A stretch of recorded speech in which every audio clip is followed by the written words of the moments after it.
I'm here with Annette Goodman. Hi, Annette. How are you? Hey, Anne Marie, good to see you again. Absolutely. It's been a while since we were at Brown. Can't believe it. Here to talk about behavioral interviews. I'm very excited about this topic, especially with your background in neuroscience, um, and the conversations we've had leading up to this discussion. So I wanted to start with just a quick definition of behavioral questions because it's something that's thrown around as a term. But can you just give us an overview of what you are going to be talking about when we talk about behavioral questions in interviews? Yeah, it's actually one of my absolute favorite topics. Behavioral questions. So think about an interview, right? I think most hiring managers or interviewers, HR, are looking for two things. So they're looking for a particular skill, an experience, and then they're looking for what they call behavioral, characteristics. And so when they look for behavioral characteristics, they're thinking to themselves, how well will this person work with others? How well will they work with a supervisor? Will they be the employee of the month, or will they be someone who's at HR's door on a regular basis? And so, of course, when HR is looking to hire a hiring manager, they want the employees that will cause them the least amount of noise in the system from a behavioral perspective, the ones they can always count on, go to, will raise their hand, will be flexible and cooperative, essentially. So if we think about that while we're preparing for a job interview, it's good to think about how to prepare to answer those kinds of questions, to present yourself in the best light from a behavioral perspective. Right. And that I know that you're thinking this as well, although you didn't mention it from a leadership perspective, collaborative leadership, or the people that employees are going to want to report to and that sort of thing as well, right? Yeah, I should have touched on that. Exactly. I mean, leadership qualities are certainly different, management from non-management employees, but certainly leaders, they're going to be looking for those who can motivate, Right. inspire, right? Right. Work well with stakeholders, build Right. consensus. Exactly that. So a Right. lot of these qualities, and even those leadership type qualities we look for in non-management staff. So there are qualities across the board that will make an exceptional employee, and sometimes that's even more important than the skill. Sometimes they say to themselves, you know what? We can teach them that Mhm. particular skill. If they don't have a perfect skill match, Mhm. if they're what we would consider an excellent behavioral employee, they're sometimes willing to take the time to train and to teach particular skills that might be missing. So I would say it's equally, if not more important sometimes to an interviewer. Right. And so there's certain technical questions that can you perform the job, the technical aspects, whether, a lot of my clients are lawyers, other fields, whether it's science, computer science, anything, right? What do you know that you learned in school kind of idea or learned on the job? And then the behavioral, what you're saying is the soft skills, right? What we call that, Yeah. ferreting that out. And that's a difficult thing. I mean, behavioral questions are set up in particular because it's difficult to know. Everybody's on their best behavior, assumedly, in interviews. And so, what you said before our call or before our recording today is to have a few stories. And we had talked about this in the prior video. Um, how do you set up stories to be responsive to behavioral questions? Yeah, I think stories are really critical here because, you can tell someone or you can show someone, right? If an interviewer asks you how well you work with others, and if you have an answer that's I work well, I really work well with others, and even though you sound genuine, right? You want to demonstrate it with an actual story. It certainly sounds more authentic. And so, because we've brought up the working well with others example, I think that's an important one because that's clearly going to be important in any work environment. I always like to think about talking to the client. Let's prepare that one. Think about a time when you had to build consensus, or think about a time when you had an idea and it wasn't well received, or think about a time when you thought perhaps a supervisor was making a mistake. Maybe they didn't have all the information. Mhm. And how did you, and I mean, if you, even if you were or were not successful in your, mission and getting your kind of viewpoint across and accepted, how did you go about it? I mean, I might lean towards a story where you were successful. It has a bit more of an impact, Right. but I would say did you, and I start to interview, right, the client, did you talk to other colleagues? Did you try to gather additional viewpoints? Did you try to gather data? And of course, many times they did. And so, okay, let's add that to the bank of this story. And when Right. we build the story, we say, well, I reached out to colleagues in another department. I reached out to those who were sort of not accepting of my viewpoint and ask them why and try to get more information and try to have an open dialogue. And so if you build into your story all of the resistance that you met and how you overcame the resistance, Mhm. and you always want to do it by, I've reached out to a lot of people, I've talked to people, I gathered data, information, research, built sort of a case before I approached perhaps a supervisor once I had gotten support around my viewpoint. So that you're demonstrating immediately, right? So many qualities with a story like that. How Right. you're able to, disagree with people and yet still work well with others. How you respect other people's viewpoints. You're demonstrating that you can build that consensus we talked about earlier. You can do your research. And that when you have a viewpoint, it's based in facts. So they'll come to rely on your viewpoints because it's not just, a gut instinct. You also like to back it up with data. And so you've demonstrated so much with a story like that when they ask you a simple question, right? Tell me about a time where you, met with disagreement or collaborated well with others.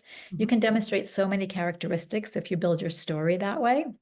Right. And and now instead of just telling them, we're showing them, right? And Right. you maybe give them a little bit of background on the example so that it sounds authentic and real. And I find if we prepare for a series of behavioral questions in that manner, um, again, it leads to confidence. People feel confident about going in and responding to that kind of question. And it also gives you a sort of an aura of authenticity around how well you work with others. So I Right. think that works really well. While you were talking, you hit on a point that we wanted to make sure to bring out today, which was the questions can sometimes sound a bit negative. Like a time when you had a different viewpoint from someone else, or your ideas weren't accepted. Those were things you were talking about. I know you also wanted to cover um, how do you deal with a difficult boss? That was one of the questions that you had come up with. That's a very hard behavioral question to answer. So give me your thoughts on that. Yeah, that's a good one to prepare for. Because the interviewer is leading sort of with a negative question saying difficult boss, right? So they've started the question sort of with an aura of negativity.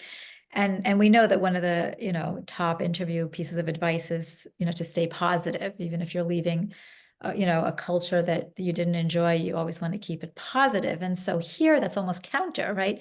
They're starting with the negative question. And so one of the things that we're accustomed to doing, especially in an interview, is maybe to mirror back the interviewer, right? When they say, tell me about a time you had to collaborate, you say, I collaborated when, right? We usually mirror back the language. And so they might say, tell me about a time you had a difficult boss and how you managed it. Our tendency might be when I had a difficult boss, Right? right? But that's Which something we works in don't other want to situations, but not here, right? we you might say that over drinks, but with your Yeah. friends.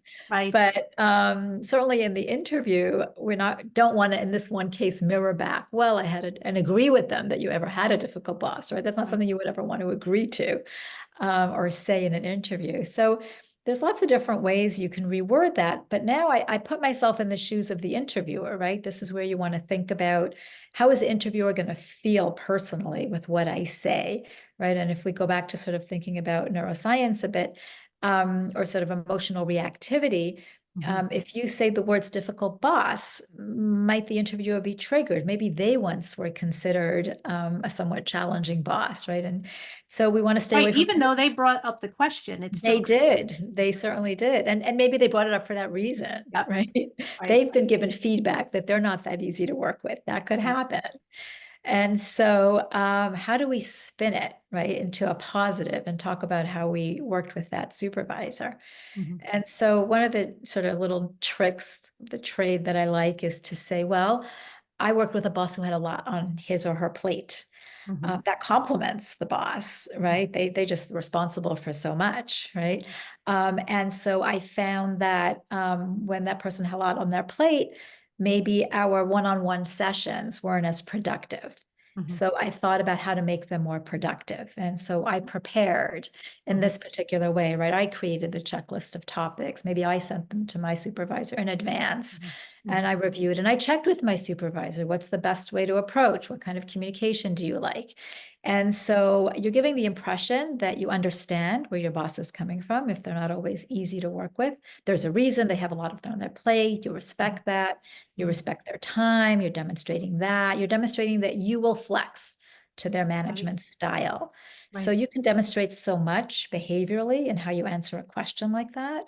And without saying that you Right. agree You're that the showing that you're boss was flexible, that difficult. you're collaborative, that you're receptive to what's going on in their world, and that you understand that part of your role, what you're showing up for, is to make their lives easier, right?